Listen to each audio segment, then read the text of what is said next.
네, 오늘은 기본소득에 대해서 질문 4가지를 받았습니다. 그것에 대해서 답변을 해드리겠습니다. 첫 번째 질문은 직관적으로 국민들이 이해할 만한 대체 용어가 있을까라는 질문입니다. 그래서 앞으로는 국토보유세 대신에 토지이익배당이라는 용어를 더 많이 사용하기로 그렇게 생각하고 있습니다. 결국 토지이익배당이라고 하는 것은 국토보유세를 부과하고 거기서 거둔 수입을 기본소득으로 나눠주는 정책인데 토지이익배당 정책 중에서 국토보유세 부분만 자꾸 강조해서 언론이 찬반을 물으니까 마치 그 반대가 많은 것처럼 국토보유세를 좌절시키려고 그렇게 하고 있는 것 같습니다. 그래서 토지이익배당 이런 용어를 쓰려고 하고요. 탄소세도 마찬가지로 탄소배당이라는 용어를 쓰는 게 좋다고 생각합니다. 그래서 탄소배당은 탄소세를 부과하고 그 세수를 기본소득으로 나누는 것이죠. 농민기본소득이나 농촌기본소득은 뭐 농어민 기본소득, 농어촌 기본소득 그렇게도 부르는데요. 이것은 그대로 써도 무방하지 않을까 그렇게 생각합니다. 네, 두 번째 질문은 탄소배당에 관한 것입니다. 탄소세로 인해서 국민들이 부담해야 되는 부담과 탄소배당으로 인한 소득 증가가 비례하지 않아 보인다. 특히 기업들이 탄소세, 친환경을 이유로 올리고 있는 상품 가격과 전기세나 냉난방비 상승을 탄소배당으로 상쇄할 수 있는가? 이런 질문입니다. 그래서 탄소배당의 부담은 탄소세를 매기니까요. 그거는 거의 지출에 비례하죠. 예, 지출과 소득이 거의 비례한다면 뭐 소득에 비례한다라고 그렇게 말할 수 있을 것입니다. 그렇지만 탄소배당은 정액으로 나눠주죠. 그러니까 이 부담과 하는 것과 받는 것이 비례하지 않죠. 그게 비례하지 않도록 하는 게 원리입니다. 그래서 약간의 소득 재분배 효과가 있습니다. 특히 이렇게 정액으로 이렇게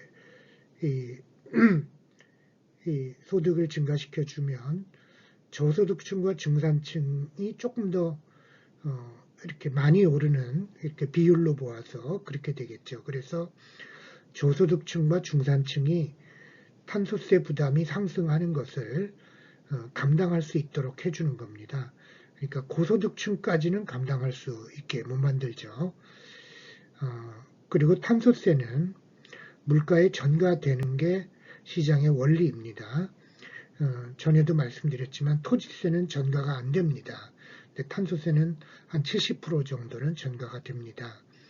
그리고 전가되는 게 되어야지만 소비 절약 효과가 있겠죠. 그러나 이와 같이 그 부담은 소득에 비례해서 지출에 비례해서 즉 소득에 비례해서 하고 그 다음에 이제 그 배당은 정액으로 나눠주면 전체 가구의 한 60% 이상은 순수의 가구가 됩니다. 이것이 미국에서 연구한 결과인데요. 그림이 좀 희미합니다만 이 막대기의 크기는 전부 다 탄소 배당입니다. 그러니까 똑같죠. 그리고 이 파란색 막대기 이 부분이 이렇게 탄소세로 인한 지출이 증가하는 부분입니다. 부담이 증가하는 부분입니다. 요거는 소득분위고요. 1분위부터 10분위까지 나와 있고요. 여기서부터는 파란색과 주황색이 부담입니다. 부담이고요. 그러니까 1, 2, 3, 4, 5, 6계층까지는 이 초록색 부분은 수혜입니다. 받는 게 좀 많고요. 7, 8, 90은 내는 게 많도록 이렇게 해서 약간의 소득 재분배가 이루어지도록 하고 특히 저소득층은 오히려 이득을 보도록 만드는 것이 탄소 배당의 원리가 되겠습니다. 이렇게 똑같이 나눠줘야 이런 효과가 나타나죠. 예. 그 다음 두 번째 질문의 나머지 부분은 국토보유세에 관한 것인데요. 토지 보유세의 경우 어떻게 설계해도 토지 소유자의 반발을 불러올 수밖에 없다. 이렇게 이야기하십니다. 또 주장하신 30조 규모의 보편적인 보유세의 자세한 내용이 궁금하고 보유로부터 투기가 생기는 점에서 보유 자체를 막기 위한 국가의 유상 수용에 대해서 어떻게 생각하는가.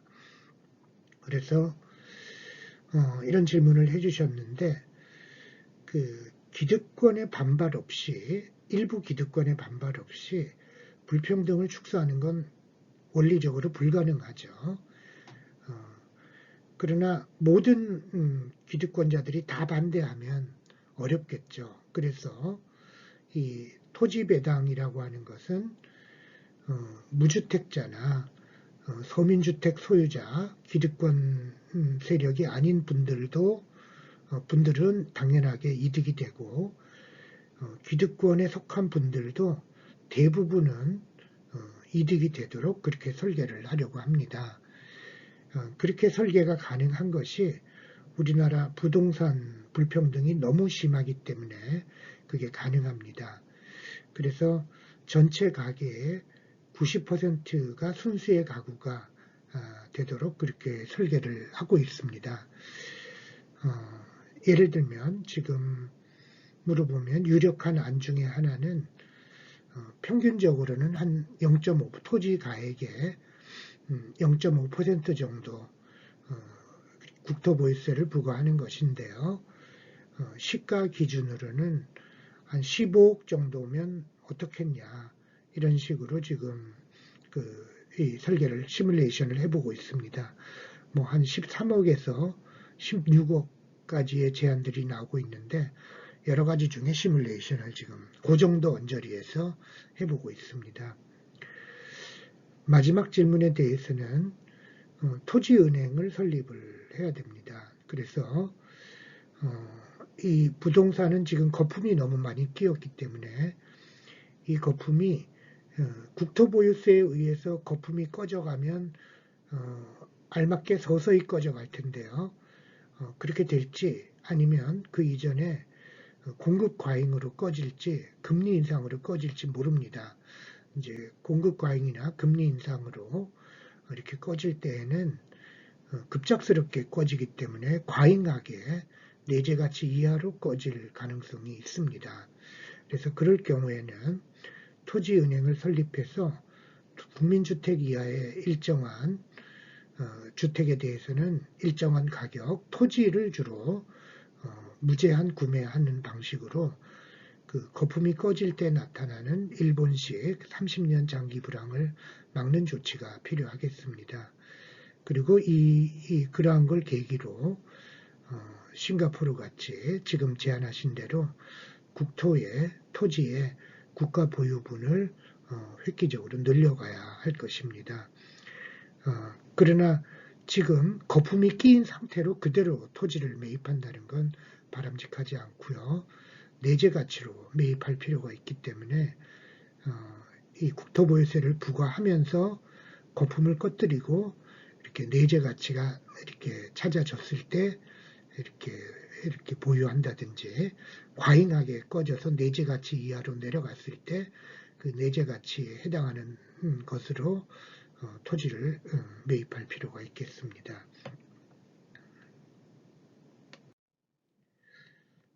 세 번째 질문은 노동운동과의 관계인데요.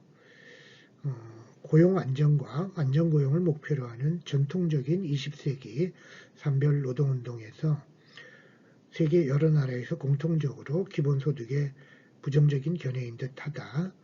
노동운동 진영에 전략적으로 접근할 수 있는 방안이 있다면 무엇이냐, 그리고 기본소득 운동의 주체는 누가 될 수 있느냐라는 중요한 질문을 해주셨는데요. 이 노동계급이 저는 정규직과 비정규직으로 분할된 것이 현재의 불평등 증가의 중요한 하나의 원인이라고 봅니다. 또 하나의 중요한 원인은 이렇게 우리는 자산 불평등이죠. 부동산 불평등이 크다고 봅니다. 그러나 우리가 지금은 자본주의가 달라지고 있다라는 걸 인정할 필요가 있다고 생각합니다. 그래서 정규직 완전고용 달성은 저는 불가능하다고 생각을 합니다. 그래서 현실적으로 존재하는 이 비정규직에 대한 여러 가지 차원의 차별을 철폐하는 것으로부터 시작할 수 있고, 특히 이 비정규직 복지차별이 우리나라의 경우에는 너무 심각하고, 전에도 말씀드렸습니다만 국민연금의 예를 들면 연금보험료는 2배를 내야 되고 정규직이면 반만 내면 되지만 비정규직이면 9%를 자기가 내야 되고 거기다 자산까지도 9%가 붙으니까 그리고 받는 것은 정규직이면 30년 정도의 국민 기여금을 낼 수 있고 비정규직은 10년분 정도를 기준으로 해서 지급하기 때문에 내는 것에 있어서의 2배 차별, 그 다음에 받는 것에 있어서의 3분의 1 이하의 차별, 이런 차별들을 심각하게 고쳐 나가야 될 텐데요. 이러한 차별을 해소하는 것은 가령 기본소득 도입 없이는 비정규직 차별을 해소하면 정규직이 손해볼 수밖에 없는 그런 갈등관계에 놓이게 됩니다. 그래서 기본소득은 그런 갈등관계에 놓이지 않게 만든다. 이런 원리에 대해서는 제가 말씀드린 바가 있는 것 같습니다. 그리고 결국은 비정규직, 정규직만의 문제가 아닙니다. 사실상 노동자인데도 자영업자로 간주되어서 차별을 받고 있는 모든 을들에게 단결권과 단체 교섭권이 부여돼야 된다. 이제 자본주의가 달라졌기 때문에 단체 행동권은 그 다음 단계의 목표로 하더라도 이런 것이 시급한 과제라고 생각하고요. 그러다 보면 노동자들도 이렇게 모든 을들도 노동의 정당한 대가를 받아야 할 뿐만 아니라 공유부의 주인으로서 배당받을 권리가 있다라는 의식을 전환할 필요가 있겠습니다. 그러니까 노동의 기본소득이 노동의 정당한 대가를 받지 못하는 비정규직을 달래기 위해서 나눠주는 돈이 아니라 그것은 기본소득은 정규직도 받고 모두도 다 받으니까 우리 모두가 토지, 환경, 이런 천연자원, 이런 공유부의 주인이다. 이 주인으로서 마땅히 배당받을 권리가 있다라는 의식을 펼쳐나가는 것이 노동운동 진영에도 도움이 될 거라고 봅니다. 주체 형성에서는 현재로서는 비정규직이나 농민, 소상공인에서 시작해서 모든 을들로 나아가고 그래서 노동자 계급, 정규직 노동자 계급 전체로 확산하는 그런 전략이 이렇게 가능하다고 봅니다. 그리고 적어도 농민, 소상공인, 일부 비정규직에 있어서는 기본소득에 적극적으로 결합하고 있기 때문에 이러한 주체 형성 전략이 가능하다고 보고요. 특히 토지 이익 배당 이렇게 근본적으로 자산 불평등을 해소하는 전략에 대해서는 이렇게 민주노총도 적극 이렇게 앞장서 주실 걸 기대하고 있습니다. 조세 저항은 만만치 않을 텐데 네 번째 질문이죠. 이에 대한 보관이 무엇이냐, 로드맵을 얘기를 해봐라 라고 하면 기본소득 실현을 위한 국민들의 조세 저항이 만만치 않은데 저는 이거보다 더 큰 기득권들의 저항이 국회의원들의 저항이 있다고 생각합니다. 국회의원의 절반은 자기나 자기 가족이 직계가족이 강남에 집을 가지고 있는 듯하고요.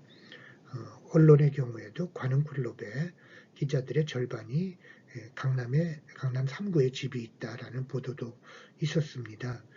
그러니까 언론사는 말할 것도 없고요. 언론사 자체가 부동산 재벌이고요.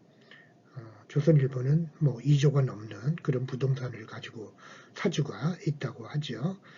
그래서 이런 국민들의 어떤 막연한 조사 저항, 그 다음에 강한 국회의원과 언론의 저항을 뚫고 기본소득을 실현하는 건 결코 쉬운 일이 아니기 때문에 일단 만약 새 정부가 된다면 대통령 직속 기본소득위원회를 설치하고 바로 공론 토론을 6개월간 실시할 겁니다. 하려고 합니다. 그래서 권역별 및 전국 단위로 공론 토론을 실시하는데 6개월 동안, 그러니까 한 도에서 한 광역 이렇게 정부에서 한 3차례 정도 6개월 동안 할 수 있게, 그리고 이제 한 2번은 한 서너 번은 전국 단위에서도 공론 토론을 하도록 그렇게 계획하고 있고요. 국민투표는 아직 그 공약으로 발표되지는 않았지만 국민투표를 통해서 두 가지를, 토지이익 배당과 탄소 배당은 국민투표를 통해서 실시하는 게 더 빠르다.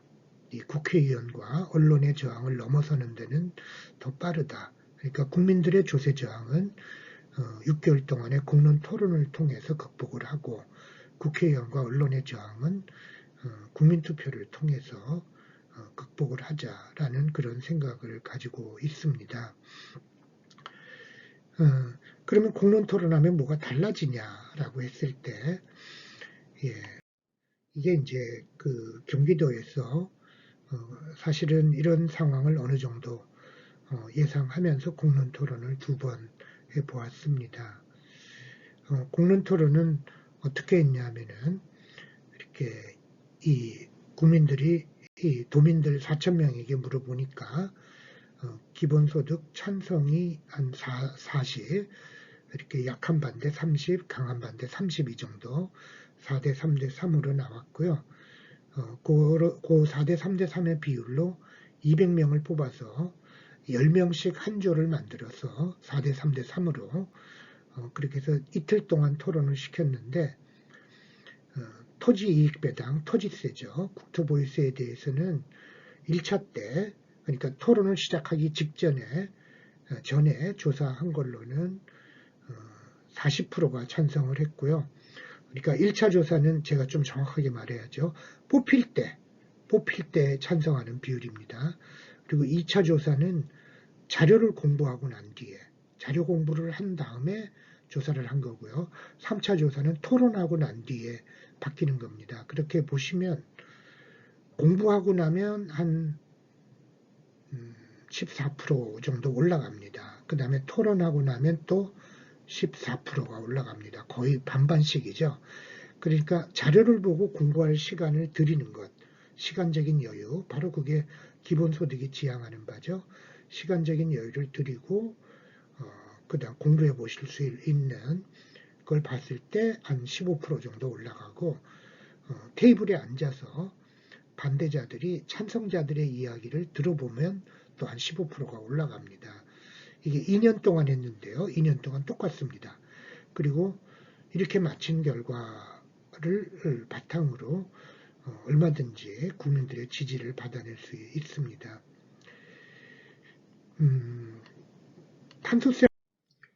탄소세는 처음부터 이렇게 1차 때 58%가 나왔으니까 처음부터 찬성이 높았습니다. 그리고 자료를 보고 나서 10% 높아졌고요. 토론을 하고 나서 14% 높아졌습니다. 그래서 이렇게 어쩐 한 6개월 동안 공론 토론을 이와 같이 진행하면서 가령 뭐 경기도에서 먼저 시작해서 그 결과를 공표하고요. 그 다음 이제 충청도로 내려가고 이런 식으로 전국을 한 3바퀴 정도 돌면서 결과를 계속 공표해 나가고요. 또 중간쯤에는 전국 단위로 한 1,000명쯤 뽑아서 전국에서 테이블을 섞죠. 그래서 뭐 심지어 그 한 테이블에 이렇게 대구 사람과 광주 사람이 섞여서 앉아가지고 그 테이블 토론은 규칙이 간단합니다. 뭐냐면 5분씩 다른 사람의 이야기를 무조건 들어야 돼요. 한 사람당 5분씩 발언하고요. 그걸 2번 돌립니다. 가령 주제별로 이렇게 뭐 2분씩 똑같이 발언하게 한다든지 이런 식의 토론을 하기 때문에 아마 대구 사람들은 광주 사람들이 어떤 사고를 갖고 있는지 처음으로 들어보시게 될 거고 저쪽도 마찬가지일 겁니다. 이제 그래서 국민적으로 그 의식의 격차를 줄이는 그런 역할도 할 수 있을 겁니다. 어쨌든 이런 토론 민주주의, 수기 민주주의 과정을 통해서 기본소득은 충분히 도입될 수 있을 거다. 이제 이런 생각과 전략을 가지고 있습니다.